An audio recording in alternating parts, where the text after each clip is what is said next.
ગુજરાતના આ ખેડૂતની હળદરમાંથી બનેલી ચોકલેટ વિદેશમાં વહેંચાય છે. ક્યારેક યુએસના વિઝાને ઠોકર મારી આઈટી એન્જિનિયરમાંથી ખેડૂત બન્યા હતા આણંદ ગુજરાતના દેવેશ પટેલ, અને આજે તેમના ફાર્મમાંથી 15થી વધુ પ્રોડક્ટ્સ યુએસ અને યુરોપમાં મોકલીને કરોડોનો નફો કમાઈ રહ્યા છે. જ્યારે તેમનો આખો પરિવાર વિદેશ જઈને સ્થાયી થઈ રહ્યો હતો ત્યારે પરિવારની ખેતીને આગળ વધારતા દેવેશે ગામમાં એકલા જ રહેવાનું નક્કી કર્યું.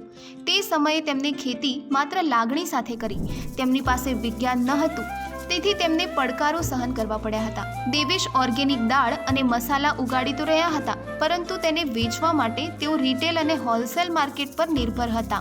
શરૂઆતના વર્ષોમાં થયેલ નુકસાનથી તેઓ જલ્દી સમજી ગયા કે ખેતીમાંથી કમાણી કરવી હોય તો લોકલ માર્કેટને સ્ટ્રોંગ કરવું પડશે. પછી સ્થાનિક બજારમાંથી પોતાની વસ્તુઓમાં વેલ્યુ એડેડ કરવાનું શરૂ કર્યું. તેઓ આજે ઘઉંમાંથી લોટ અને બિસ્કિટ, હળદર પીસીને હલ્દી પાવડર, મસાલેદાર હળદર લાટે બનાવવું અને હળદરની ચોકલેટ બનાવે છે. લગભગ 2 દાયકાની મહેનત પછી આજ દેવેશ સત્વ ઓર્ગેનિક બ્રાન્ડ દ્વારા પોતાના પ્રોડક્ટ્સ એમેઝોન સહિત ઘણા ઓનલાઈન પ્લેટફોર્મ પર વહેંચી રહ્યા છે અને વાર્ષિક 1.5 કરોડથી વધુનો નફો કમાઈ રહ્યા છે. તમે તેમની સફળતાનો અંદાજ એ વાત પરથી લગાવી શકો કે ખેતી છોડીને વિદેશ ગયેલા તેમના પિતા હવે દેશમાં પરત ફરી દીકરાને સાથ આપી રહ્યા છે. ખેતીને વૈશ્વિક બ્રાન્ડ બનાવનાર દેવેશ પટેલની કહાની દરેક યુવા ખેડૂત માટે પ્રેરણારૂપ છે.